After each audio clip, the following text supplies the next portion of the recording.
Hey guys, today on People Now. Hello, Facebook Live. On the campaign, I called it The Forgotten Man and the Forgotten Woman. Donald Trump's Inauguration Day kicks off in D.C. as protesters gather outside his New York City hotel. Are you ready for beaches? Idina Menzel opens up about recreating the role made famous by Bette Midler. The first question that came to my mind was, can I still have kids? Your sneak peek of the TLC special featuring the paralyzed bride and her new life as a mom. Ruby Rose stuns on the red carpet for her new movie premiere. Plus, Kerry Washington's sizzling style for all you Scandal fans.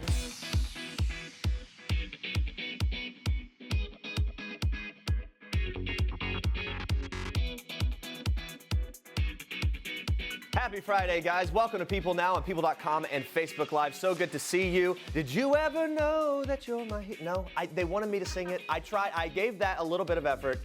The Lifetime remake of the classic Beaches. That's why I'm singing it. It's airing this weekend. We have an exclusive scene to share with you. Lots of people talking about this. And by the way, get the Kleenex. We want to know what you love about remakes. What is your favorite remake? It's our Facebook question of the day, and we'll be sharing your answers very soon live right here on the show.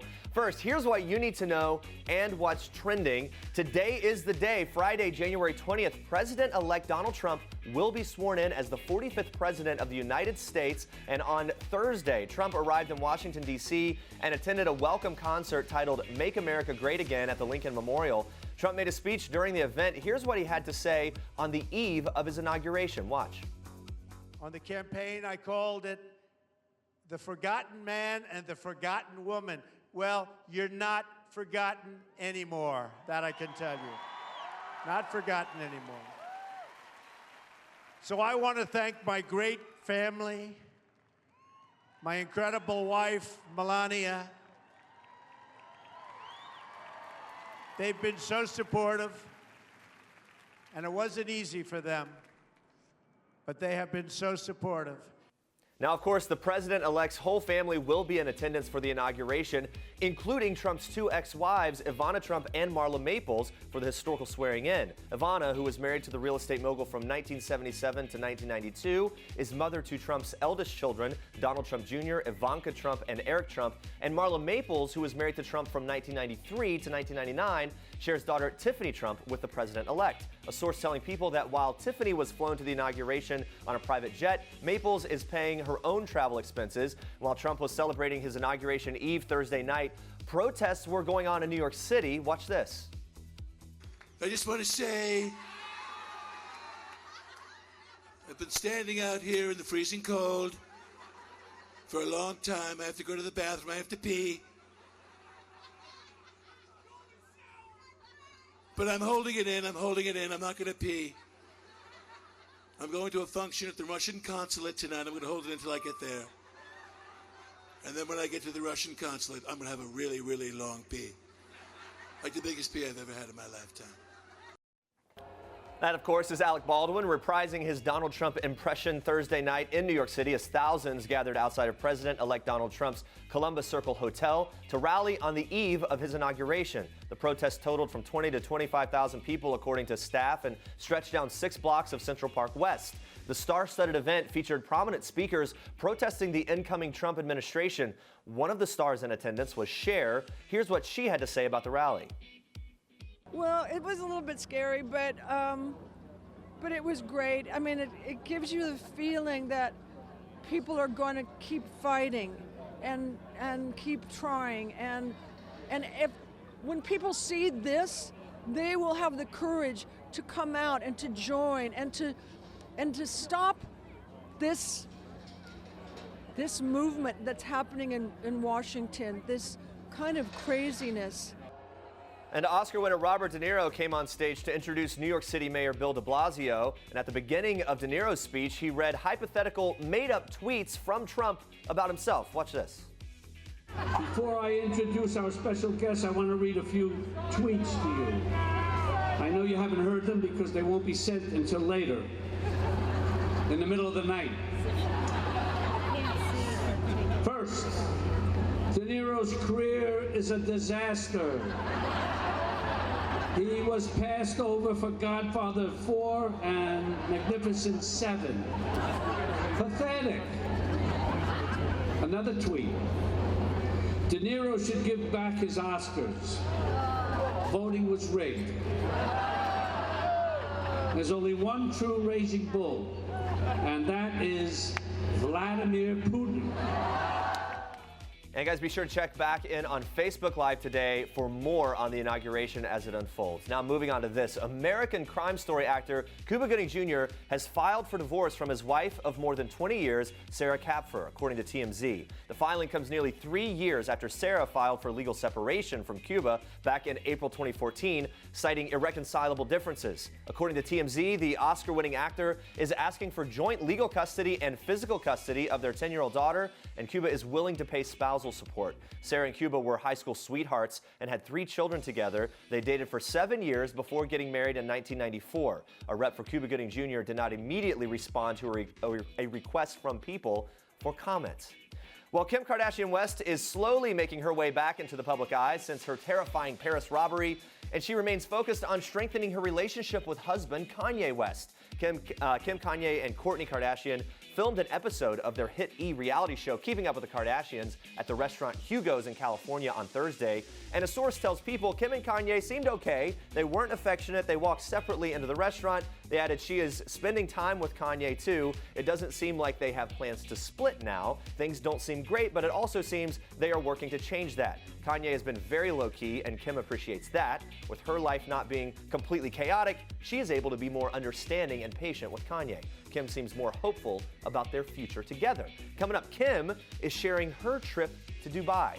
They're always global, you know. They're doing their thing. Wait till you see those pictures. They're pretty. Yeah, they're pretty incredible. Great. Makes me all jealous. Well, let's check in with Facebook Live. We got viewers in Japan, Bolivia. Thank you for watching, you guys. That's amazing. In honor of Idina Menzel and Nia Long's Beaches remake, we wanted to know, what is your favorite remake? Edward says this: my favorite remake is Fuller House. That is a good one. A lot of fans right here.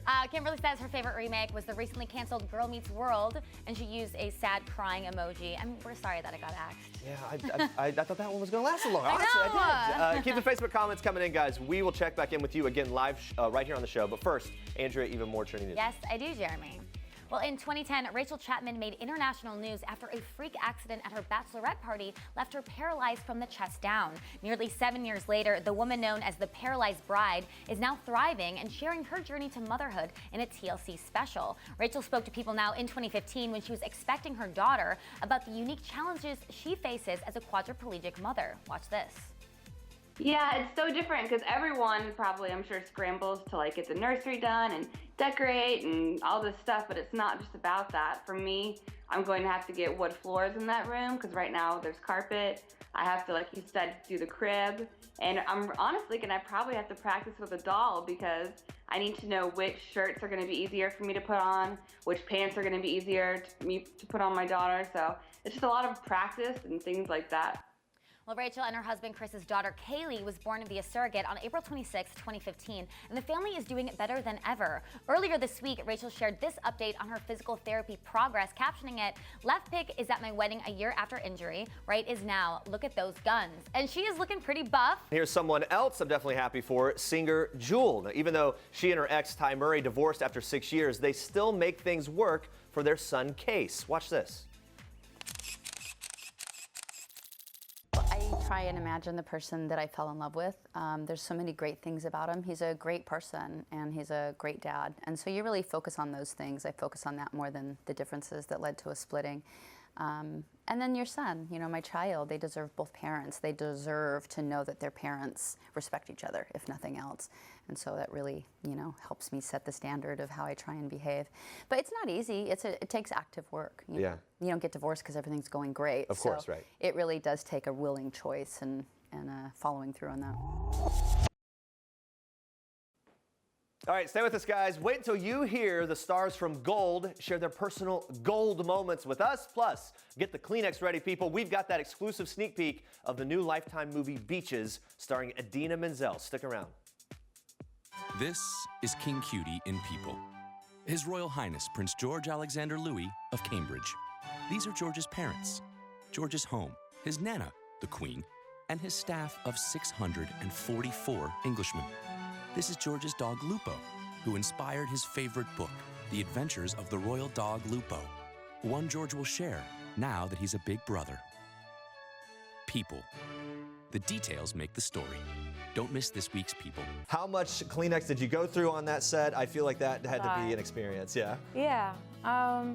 Well, the first Kleenex was when I took the job, and I thought, why did I take the job? Really? Yeah. Like right out of the gate, like first day as you're going through No, it? because, you know, it's Bette Midler, and she's been one of my all-time favorites and my whole life. So I don't usually make it a habit of trying to recreate an icon's role. I usually stay far away from it. And I actually said no a couple times, and there felt like there was this relevance. There was this young generation of women that never had heard of beaches. I would ask like some young girls that I knew. And the role was so amazing, and it was such an opportunity for me to get in front of the camera and really try some stuff that I haven't been able to try. And so I went for it. We'll see what happens, you know. I'm sure there'll be some haters out there, but you know, you do what apparently you do. Bette just tweeted her support. She did. So she's nice. on board from That's the really jump. cool, yeah.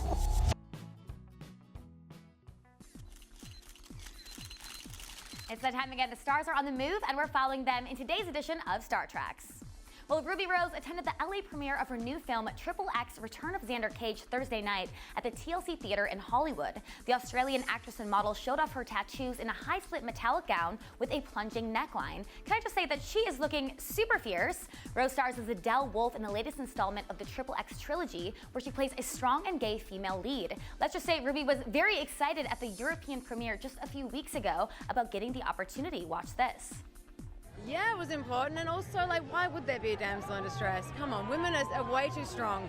Women give birth, for goodness sake. I mean, we are just built strong, and this film really celebrates that, and it really shows everyone for individual character strengths and skill sets. And Ruby's girlfriend, the Veronica singer Jess Origliasso, supported her boo at the LA premiere Thursday night. The couple, who previously dated in 2008, recently rekindled their romance, and Ruby was definitely excited to have Jess there for support, telling Entertainment Tonight, "Jess is the most amazing person. We just jam every night. We just play music and sing and cook dinner, and she's amazing. She's wonderful. She's always such a source of moral support for me and a moral compass. I'm so glad she came tonight." Very sweet. If you want to catch the thrilling, action-packed film XXX Return of Xander Cage, it hits theaters today. Also, keep a lookout for Ruby's other project, Pitch Perfect 3, set to arrive this summer. All right, moving on to some news that will definitely make you all a little jealous this morning. Kim Kardashian West had a very exciting trip to Dubai and is now sharing all of the pics and gifts on her new retro-styled Instagram, as well as her app. The 36-year-old reality star attended a makeup masterclass in Dubai, which marked her first public appearance since her Paris robbery attack back in October. The reality star looks like she took full advantage of the trip, riding camels, cruising in all-terrain four-wheelers, practicing her falconry. I mean, I'm very jealous. The Keeping Up with the Kardashian star invited friends Carla DeBello, Simon Huck, and Stephanie Shepard to join her on the luxurious vacay. I think we're all wondering, where was our invite? Although she returned from the trip Monday, Kim made sure to post a series of photos on the plane ride coming home. Clearly, the girl knows how to fly in style. Well, welcome back, Kim. All right, guys, from Dubai to DC. Gladiators assemble! Yes, our girl Kerry Washington will be returning Thursday, January 26th, to kick off season 6 of the hit ABC show Scandal. We certainly cannot wait. So to get us all in the Scandal spirit, we have a little Fashion Friday of the star's most sizzling red carpet looks. Check it out.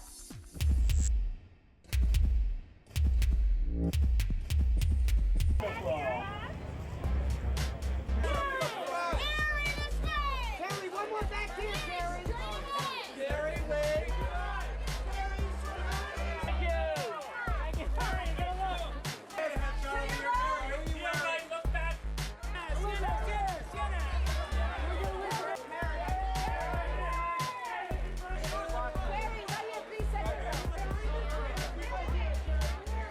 One more time for me. Thanks, dude. Gary, how you doing? Happy New Year. Hey, see you back. Gary, down the line.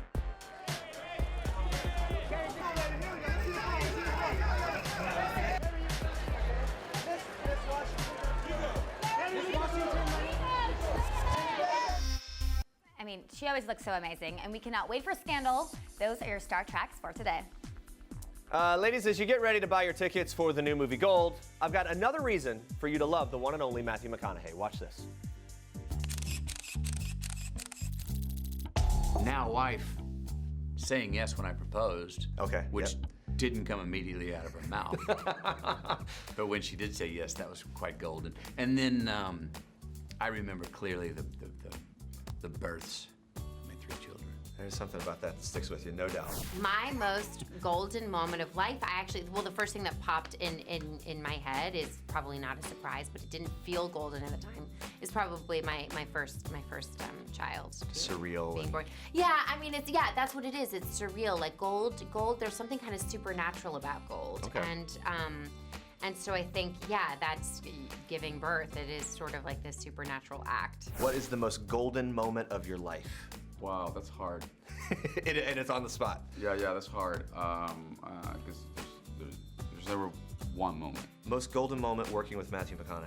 How about that? Yeah, well, when he jumps on me almost naked, weighing, probably three times more than he normally, weighs, and I have to hug him, in his wide, horrible underwear, with his gigantic ass.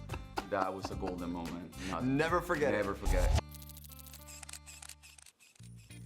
All right, so if you guys like Stranger Things, then you are gonna love Netflix's newest sci-fi series, The OA. Executive produced by Brad Pitt and his production company, Plan B, The OA tells the complicated story of a blind young woman who disappears from her small town, only to return 7 years later with sight and a remarkable story. The OA is our Toyota People Pick of the day, and you can binge the entire first season on Netflix.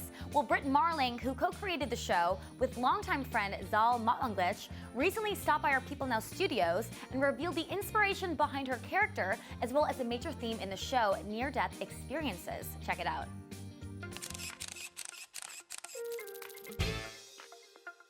I met this young woman at a party who, she had this incredible energy. She was so open and still, and when you talked to her, you felt like she was really listening. I was like, what is up with this girl? She just seems engaged with being alive in a different way. And we started talking, and as we're talking, she tells me that she had a near-death experience. She was in a hospital and she flatlined and left her body, and she described the experience of looking down at her body from above and feeling herself return to some greater sort of energetic state of peace and bliss, and then she made the choice to return. And when she described that, I thought, this makes sense. Like, this is a person who has just touched something other, has had like a consciousness of death that the rest of us don't have, and this makes her live differently. So I think Zal and I were both taken with that story, and then started doing a lot of research on people who had had near-death experiences. What's crazy is across cultures and across religious backgrounds, there's such a convergence in the storytelling. Everybody talks about a light at the end of the tunnel. Everybody talks about this feeling of sort of love and compassion and a kind of liberation.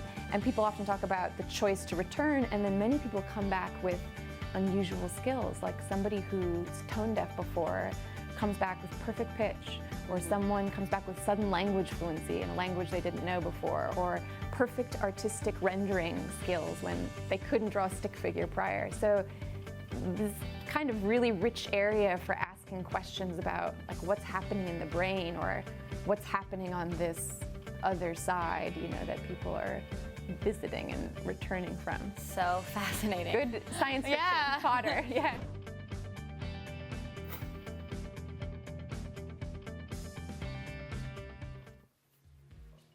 All right, guys, let's check in with Facebook Live. Yes, our question of the day was, what's your favorite remake? Yeah, so Laura really digged the Gilmore Girls remake. We love it. We all love Stars Hollow. Yep, Julie can't wait for the Will and Grace remake. Okay. A lot of fun. Julie also dug hearing more from Jewel. She wrote, love Jewel. We did too. She was lovely. Yeah, and her book is great, and there's everything about her. Trisha wrote about the Beaches remake, saying, I am so anxious to watch this movie and to hear this movie. And Ruby Rose getting a lot of love from you guys. Britta writes, I love her, with 4 heart-faced emojis. 4! Oh my gosh! Jorge writes, go Ruby Rose. Yes, and Jennifer is pumped for Scandal to finally be back. Yep, Loretta says Kerry Washington is so beautiful, and she also says, look forward to People Now every morning. Yes, we love hearing from you every morning, Loretta, as well. Thank you for joining us. Yes, thank you guys. Yeah, and coming up next week, everybody, Bryce Dallas Howard shares a sweet sweet story about her daughters. Plus, Jewel tells us why she really, really wants to make another appearance on her family show, Alaska, The Last Frontier. Yes, well, thank you for watching. And for now, we leave you with one last thing from Shadowhunter star Alberto Resende. Enjoy. Have a great weekend. Bye, guys.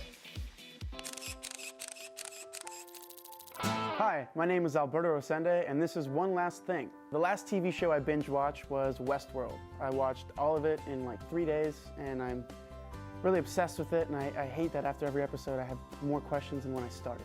The last movie that gave me all the feels was actually Hugo. I saw it on a plane recently, and I thought it was just like beautifully shot and told a really beautiful story, and it made me. It was very, very good, very good. My last splurge was, I was at a restaurant recently and all of the desserts looked good, so I ordered 4 of the 5 possibilities. I like sweets a lot. Hey YouTube! Don't forget to like this video and leave a comment if you enjoyed it. And for more People Now, click on the subscribe button down here. And check out more great video right now by clicking on one of these links.